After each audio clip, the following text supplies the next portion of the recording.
Alright, I think our technology is working today.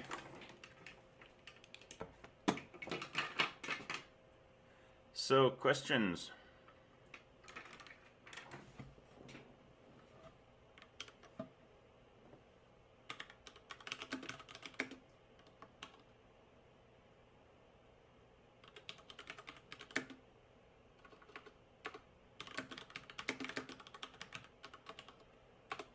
Let me talk briefly about something that I've heard from more than a few students.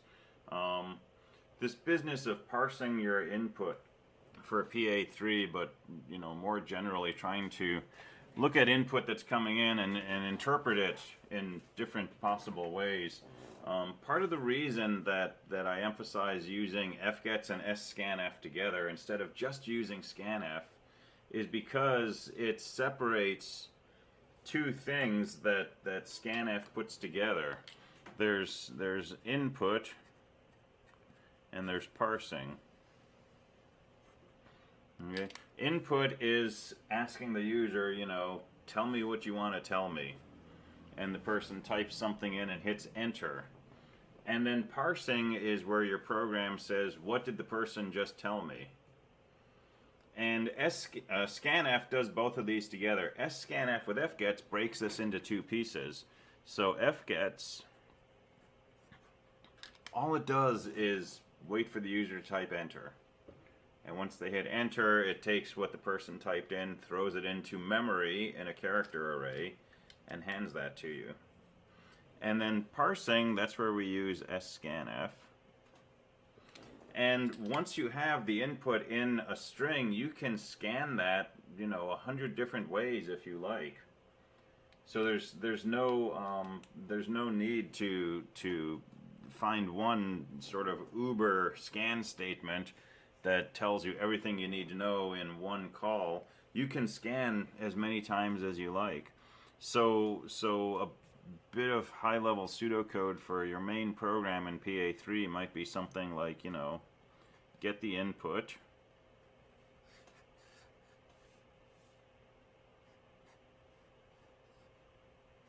is it a number? If it is, push or add, and go back up to the top. If it's not a number, is it an S? And if it is, set your mode to stack mode and go back up to the top. If it's not, is it a Q? And so on. And at the end, if it's not anything, print a help message and then go back up. And this is separating your two missions in life, right?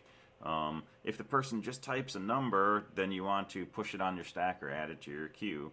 So you can do that up front, and if they didn't type a legal number, you can check to see, did they type one of the commands that I recognize. Okay, so how do you tell if it's a number or not?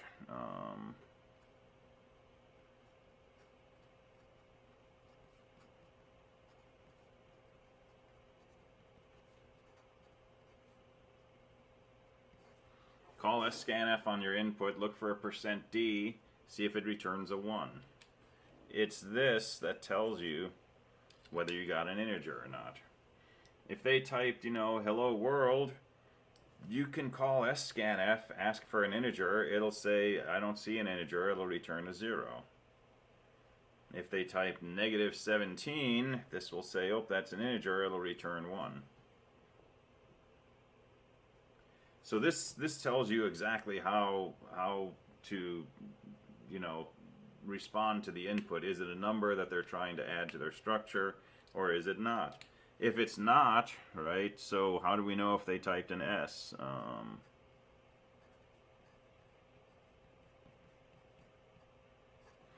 Right, you can check to see if the first character of what they typed is an S. Now that's a forgiving way to take input, because if they say, SSSSS, hello there, this would take it as, an S command. If you wanted to know, did they exactly type the letter S? Well, you could see if this is an S and input bracket 1 is a null terminator, right? But for the sake of this assignment, right, any command they type that starts with an S, we're going to take as stack. Anything they type with a Q, we'll take as Q. Anything they type as a P, we'll take as a pop or remove, and so on. So you know, you can do a series of if statements, and this lays out really nicely in code, right? Do your if gets, scan it to see if it's an int. If it is, call push or add. Check to see if it's an S. Check to see if it's a Q. If it's a P, if it's an uppercase Q. Otherwise, print a help message and throw all of that inside one big loop. And you can do a while forever loop, or you could, you know, have an exit condition that you set when you find that the input character is an uppercase Q, etc., etc.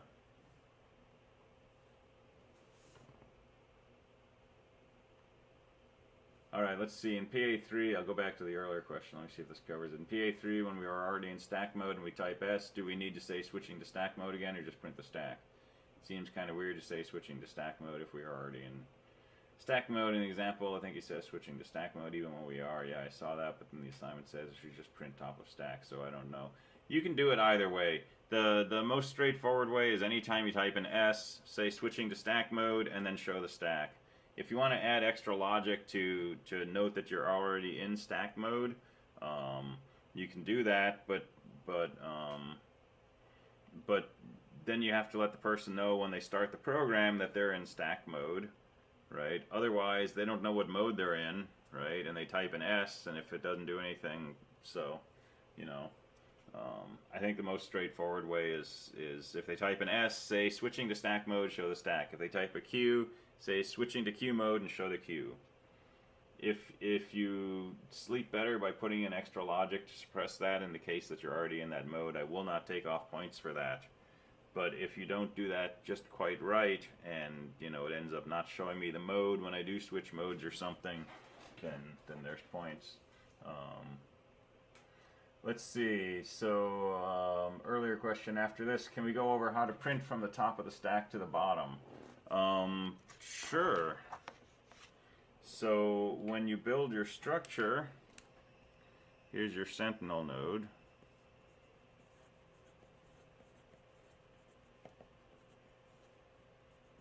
This is always where the top of the stack is. So printing the stack from top to bottom is exactly like printing a linked list in PA2. Start with the node the Sentinel points to. If it's not null, print its data, move to the node that points to. Do that in a while, you know, node is not null loop. And that should give you your stack in the proper order. And guess what? If you do your queue, this is always the head of the queue, this is always the tail of the queue. So when you want to print your queue, you do exactly the same thing. Just use the print method that you used in PA2, print the thing the Sentinel points to, keep going down until you get to null.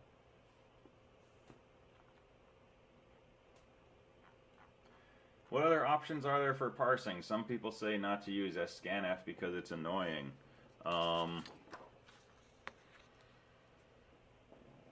Well, you know, you can break your input into individual characters, and you can see if there's white space in the beginning and skip past that, and then see if there's a minus sign, and if there is, see if there's a digit, and see if there's a 0x if the person inputs something in hex, and all this kind of stuff. But that's what sscanf does, right? So sscanf is there to parse input.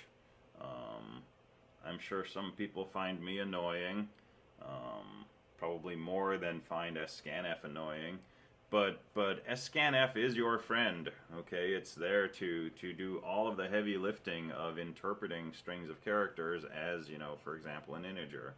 Now, if you want to know, did the person type, you know, the command S, don't use sscanf, right? I'm seeing people use sscanf to read, you know, a %C followed by a space, followed by a %D, followed by a %S, and all of this stuff. That's way overkill, right? If you want to know, did the person type an S in the beginning of their line, just see if input 0 is an S, right? But if you want to know, did the person type an integer, definitely go to sscanf, right? Look for a %d, it'll tell you if there's an int. And if there's extra spaces in the start, if they put a minus sign in front of the number, anything like that, it will manage it.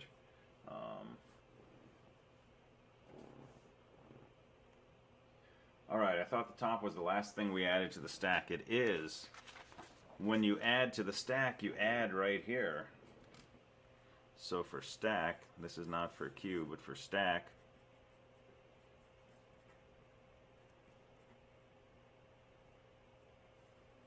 you put your new thing right there, so whatever you add is going to be at the top of the stack. Right? So you're not adding to the end, you're adding to the beginning, which is why add is an order 1 operation. Because it doesn't care how many things you got over here on your end of your list, right? It just pops a new node right in the beginning. The thing you add will not be the sentinel. The sentinel is not part of the stack itself. It's just a pointer to the first node of your linked list. So think PA2, right? You had a sentinel node. This was always here. Never disappeared, never changed value, but it wasn't considered part of the data of the linked list. The thing the sentinel points to, that's the first element of your linked list. That's the top of the stack. So if I want to insert something new, I'm going to change, the sentinel to point to a new node and have that new node point where the old one was pointing, and now this is the top of my stack.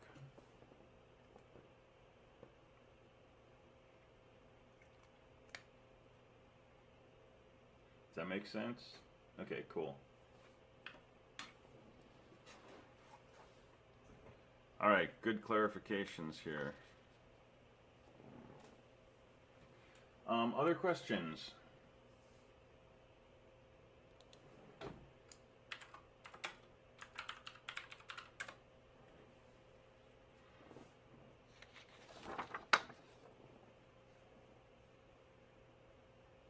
Is it okay if we're checking for things like QQQ or SSS, like throwing errors if you find them or something? That's fine. I'm not going to try to break your code by saying QQQ, SSS, Quasimodo, or things like that. I will try to break your code by saying ha ha ha. Okay, or by hitting an empty line, right, with nothing on it. But the only yeah, always check haha. That's a classic test case. But the only way I'll test your actual commands is with Q, S, P, uppercase Q, and typing in a number. And I'm just dialing back a little, getting a little less extreme on the syntax checking, because that was 224, and I feel like people know how to do that pretty well. So I want you spending your time on the data structures.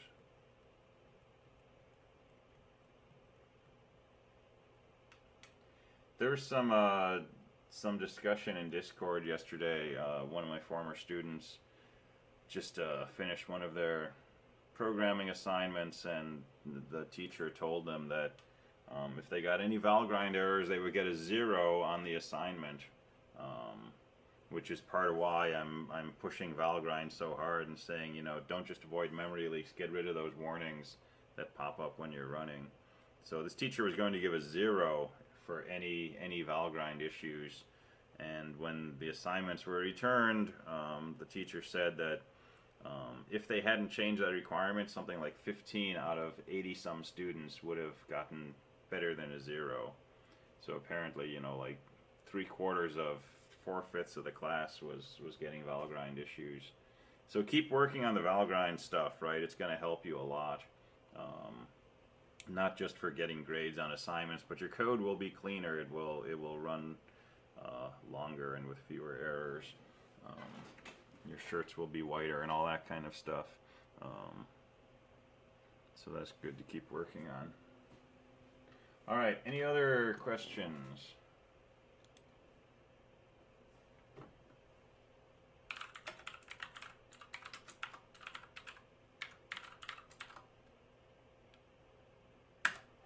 All right, let's look at tree traversal in more detail.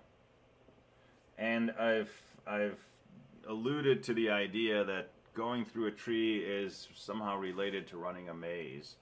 And like running a maze, we can keep track of where we are in the process by using a stack or a queue. And I want to look at using a stack.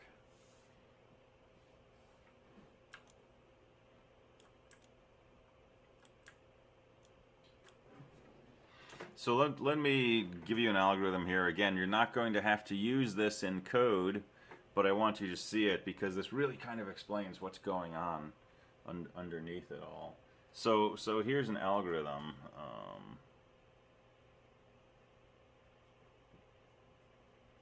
For tree traversal.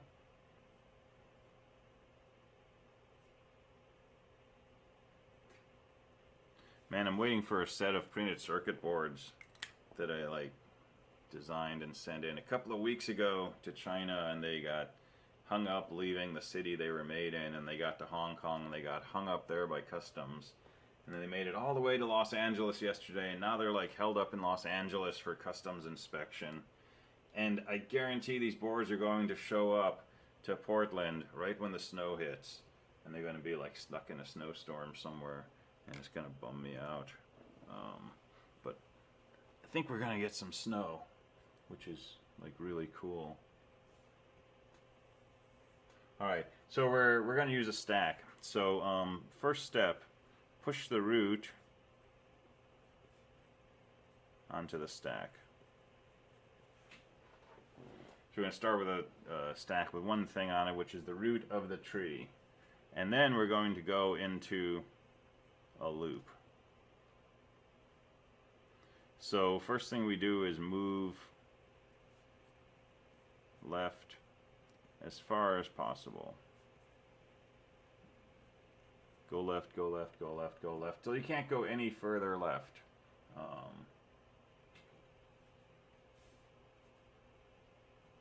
And as you go to the left, push your nodes. So we're going to record each node that we've passed through as we're moving to the left. And then we're going to have a sub loop L2, which says pop, print,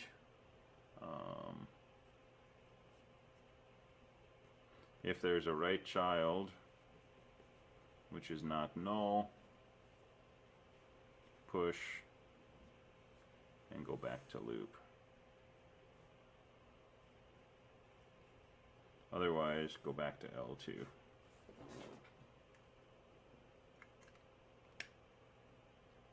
Alright, so what's the idea here? We start the process by pushing the root onto the stack. We're going to move down as far as we can to the left of the tree, and each time we pass through a node, we're going to push it on the stack. When we get to the leftmost place that we can go, we're going to pop off that node, print it, and then if there's a right child, we'll push that, and we'll go back to moving left.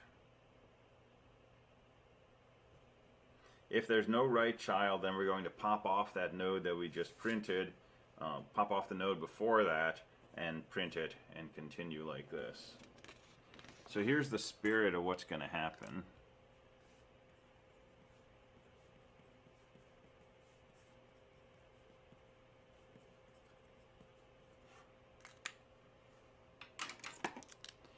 We're going to start here, push it onto the stack, push it onto the stack, push it onto the stack.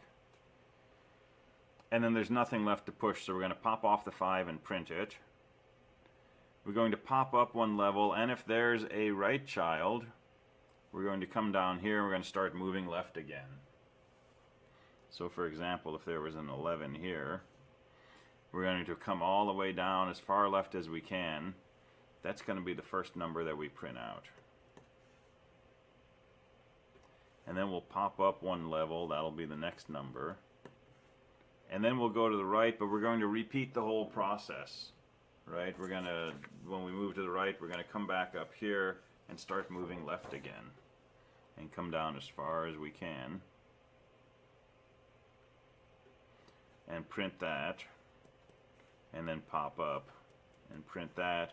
And then if there's nothing available to the right, we're going to pop again to go up one level. Come on. on, stop lagging. Frozen end. Man. I may just run with this setup for a while, because... Alright, so where were we? So we're using this iterative algorithm to traverse the tree. The essence of this is we always move down as far left as possible. And when we can't move left any further, we will pop up one level, but immediately move to the right. And then go ahead and start moving left again as far as possible. So let me just draw an abstract tree.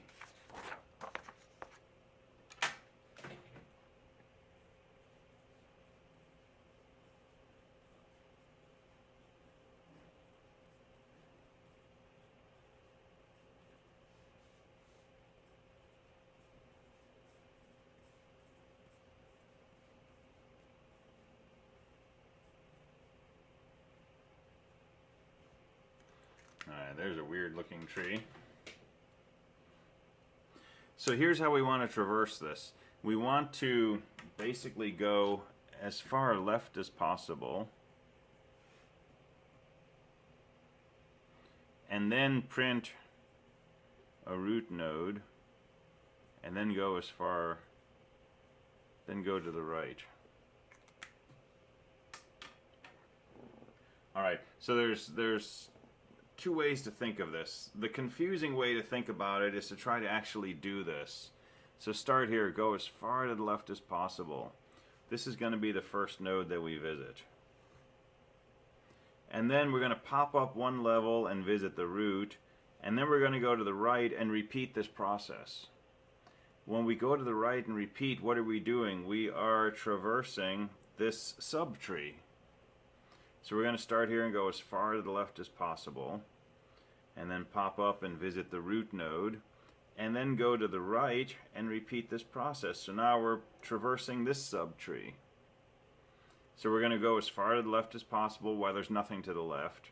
We'll visit the root node, and then we're just going to go down one spot to the right and traverse this little 4-node tree, which says go as far to the left as possible. Pop up and visit the root, and then go to the right, and there's nothing we can do to the left. We'll visit the root, there's nothing to the right. After we've done those 3 nodes, we've completed, you know, what happened by going to the left. Now we're going to visit the root, and then go to the right. And after we're done with all of that, we've now parsed this tree, and we've now parsed this tree, and we've now parsed this big old tree. All of this was done when we got here and we said, you know, let's go as far to the left as possible, visit the root, go to the right. We're done with that. Now we're going to pop up one level, visit this node. Alright, and then go to the right and visit that. And when that's finished, we'll pop up one more level, visit the root, go to the right. And when all of that is done, we have traversed the entire left subtree of the original node. So now we pop up and we print the root, and now we repeat the process on this whole right subtree.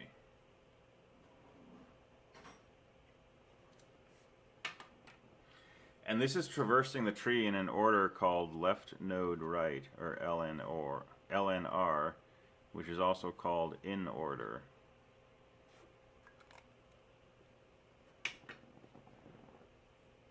So we move to the left, we print the root, we move to the right. There's a different way to look at this, though.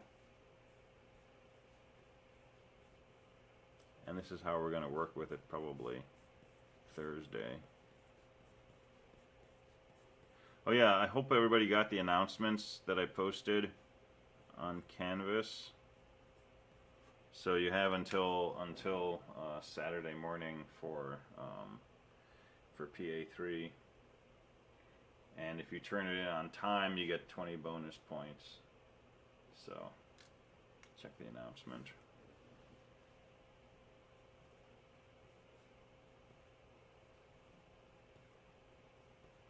Now I can make, you know, all kinds of things over here on the left.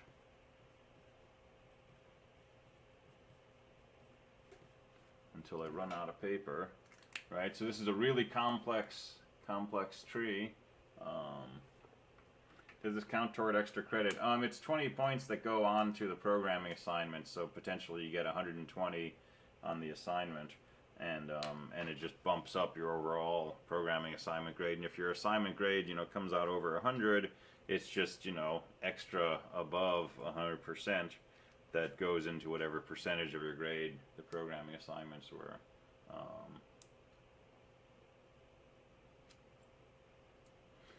Okay, and so yeah, detail, the other thing I mentioned in the announcement. If I can download your repository Friday morning, I will grade it and assume that's your final submission. Okay? If you don't want me to grade your Friday repository, right, you have two options. One, don't make your repository available. I don't recommend that. Two, put a file in your main repository called ignore. And if I download your repo Friday morning and I see a file that says ignore, I will not grade it until the following day, and you won't get the 20 bonus points. Right? So if you're done and you want me to grade it, don't have to do anything special. If you've already pushed it over and you don't want me to grade it, put a file in there called ignore. And I'll wait until Saturday.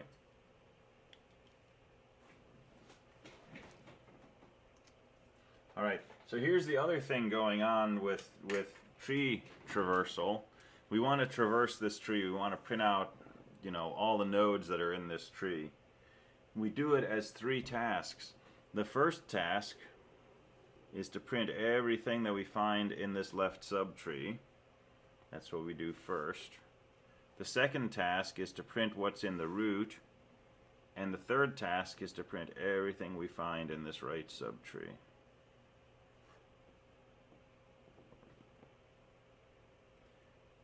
Now printing the root is straightforward, right? How do we print everything that's in the left subtree? We traverse it using left node right traversal. How do we print everything that's over here? We traverse it using left node right traversal.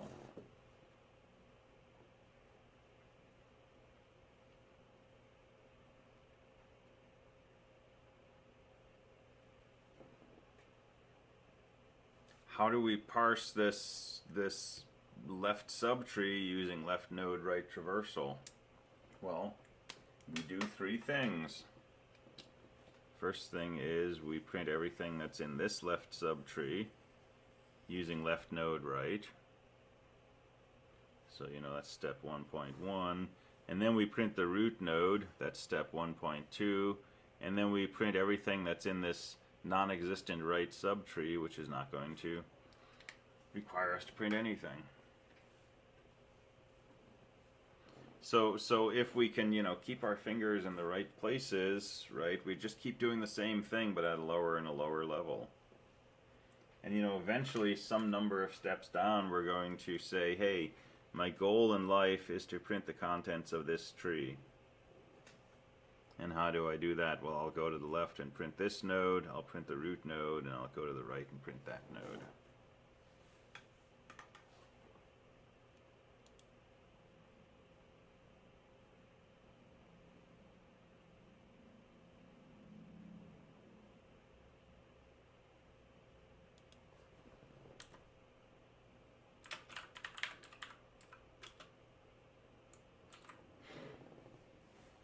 All right, questions so far? If not, then I want to go through this algorithm in a particular example and see if it actually works.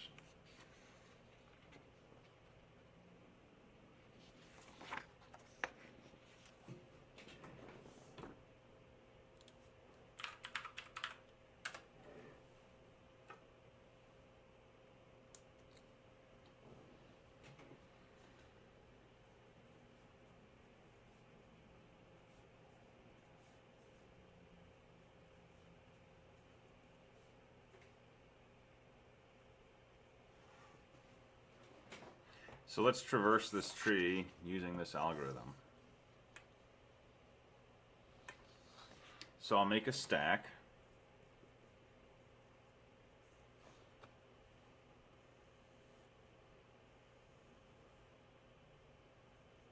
And I'm going to add things to the stack by you know, writing down, so the top of the stack will be, you know, at the bottom of this thing. So first step of the algorithm, push the root onto the stack. Okay, so I'm going to push a 20. And then go into a loop, move left as far as possible, pushing nodes as you go. So I'm going to come down here and push the 10. I'm going to come down here and push the 1. And that's as far as I can go. So now I go to step L2. L2 says pop whatever's on the top of the stack and print it. So I'm going to pop the 1 and I'm going to print it. So there's my 1.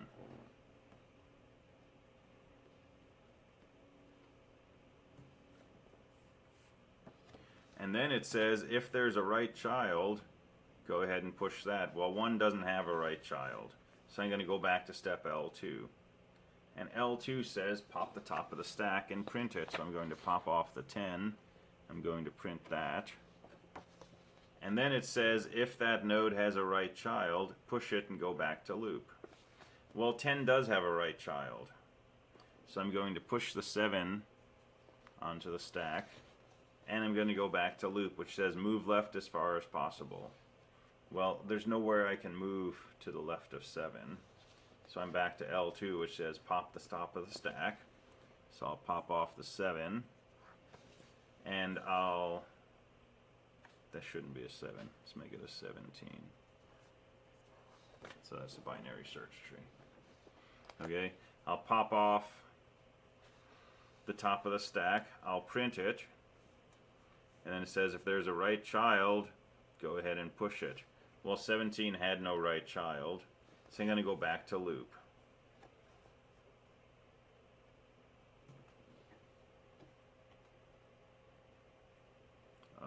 Let's see.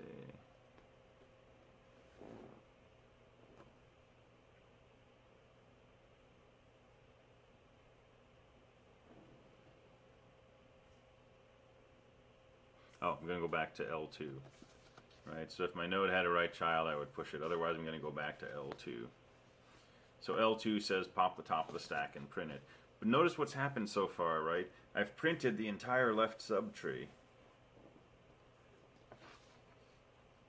Alright, so I'm going to go back to L2, pop the top of the stack and print it. So top of the stack is a 20, so I'll pop that, I'll print it. And then if there's a right child, push it and go to loop. Well, 20 has a right child 40, so I'll push that, go back to loop. Loop says move left as far as possible, so and push as you go. So I can go down to a 30, push that on the stack. That's as far as I can go. So now pop and print.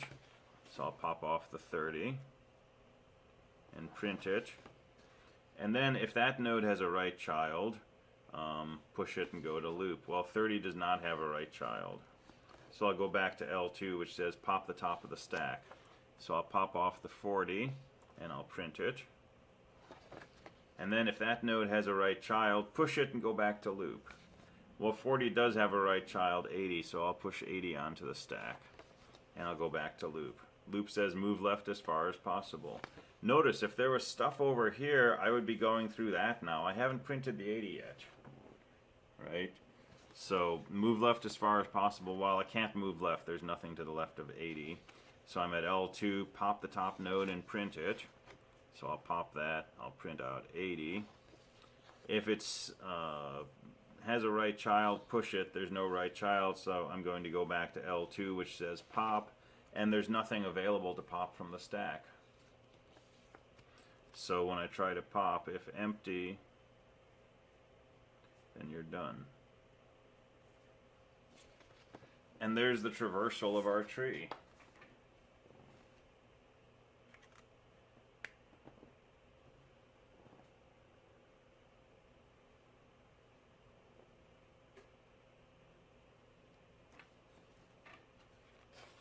And when you traverse in this way,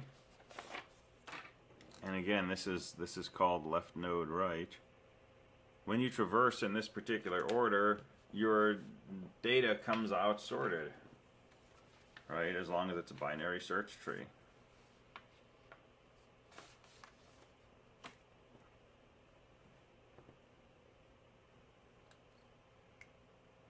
there's two other ways we can traverse a tree. We could do node left right. We could do left right node. Node left right would say first let's print the root, then let's traverse the left tree, and then let's traverse the right tree. Left right node says let's traverse the left tree, then traverse the right, and then print out the node.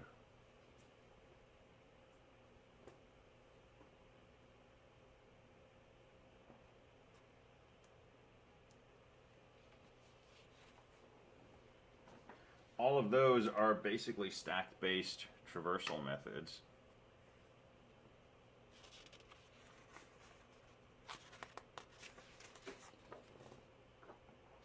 So let's look at what happens if we use a queue. And yeah, PA3, it's up to you to define the structure of the node, to decide if it's going to be the same node for stacks and queues, to decide all the details of what functions you want, what you're going to call, how you're going to pass information, how you're going to get information back. I'm leaving that all up to you. So you get to do the design part as well as the implementation.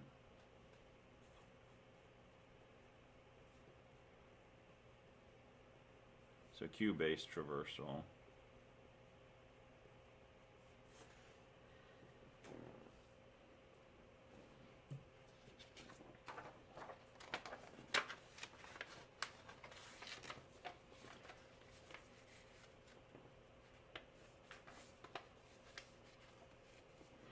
Alright, and we'll stick with the same tree.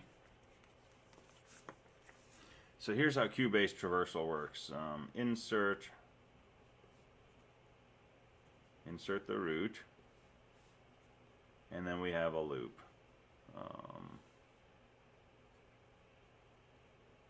Remove whatever's at the head of the queue, print,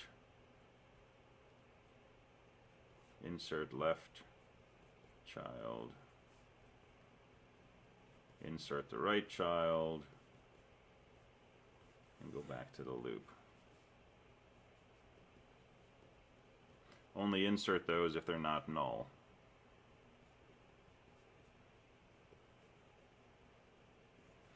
This is a simpler algorithm. Alright, so start off by inserting the root, and then we just do a loop where we remove whatever's at the head of the queue, print it, and then insert the left and right children of that node into the tail of the queue. Go back up to the top. If we try to remove the head of the queue and the queue is empty, we're done. And if there's no left child, don't insert anything. If there's no right child, don't insert anything. So let's use this with our tree and see what happens.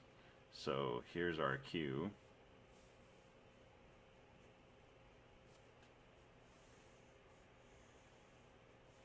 And we'll put the head on the left and the tail on the right. So we'll insert over here, and here's our output.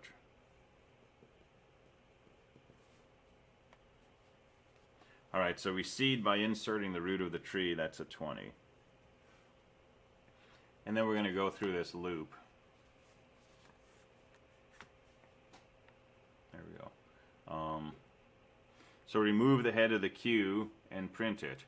So we remove the 20 and we print it. And then insert the left child. Well, the left child of 20 is a 10. And then insert the right child, which is a 40. And go back up to the top. Alright, remove the head of the queue and print it, so that's a 10. And then insert the left child, which is a 1, insert the right child, which is a 17. Remove the head of the queue and print it, that's a 40. Insert the left child, insert the right child. You're not seeing my queue. There we go. And we just keep doing this. Remove the head of the queue, insert the left child. Well, there is no left child for 1, there is no right child, so there's nothing to insert. Remove the head of the queue and print it. There's no left or right child, so nothing to add to the queue. Remove the head of the queue and print it. There's no left child or right child, so nothing to add. Remove the head of the queue and print it. There's no left child or right child, nothing to add. Remove the head of the queue is empty, we are done. And so with Cubase Traversal, our output looked like this.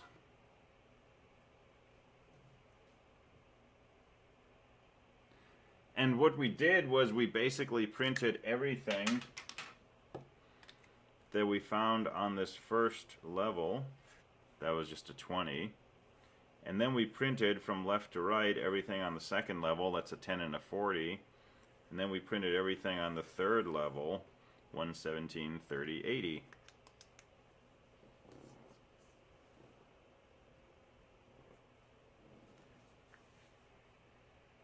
And this is very different. With the stack based, we went down and we printed these things that were very deep first, right? And we printed this thing before we printed, you know, this thing up here, and we printed all of this stuff before we printed the thing at the top level.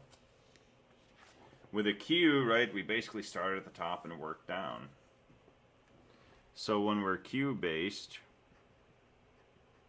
we call that breadth first search.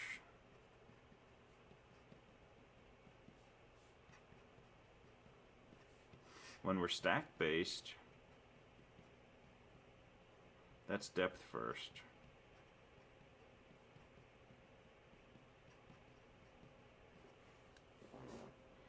And there's always two sort of fundamental ways to go through structures like this. You can move across and slowly get deeper, that's breadth first, or you can go really deep before you start moving from one side to the other, that's depth first. And usually depth first means stack, breadth first means queue. So with queue-based printing, you're definitely not printing the data in order, you're basically printing it like from top to bottom, left to right. And so it's almost never going to come out in order. Unless, you know, this was your whole tree, and then it would be 20, 40, 80, for example. But if you wanted to print the contents of a tree, if you wanted to make this picture, right, on a printer or something, you don't really want to look at your data in order. You want to look at it as it would be laid out, so top to bottom, left to right. And a queue would work really well for that.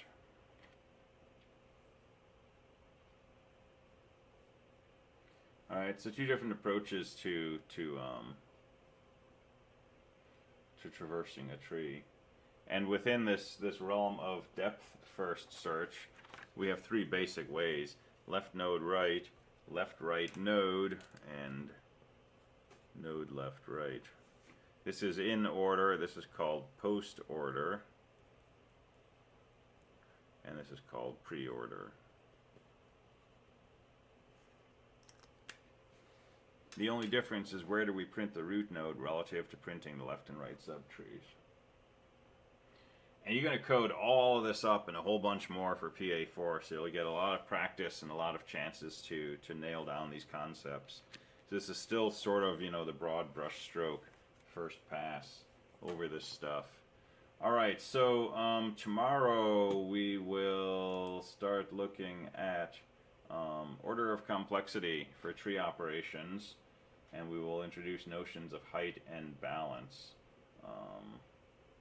And then we may start moving into some of the recursive approaches to doing these things.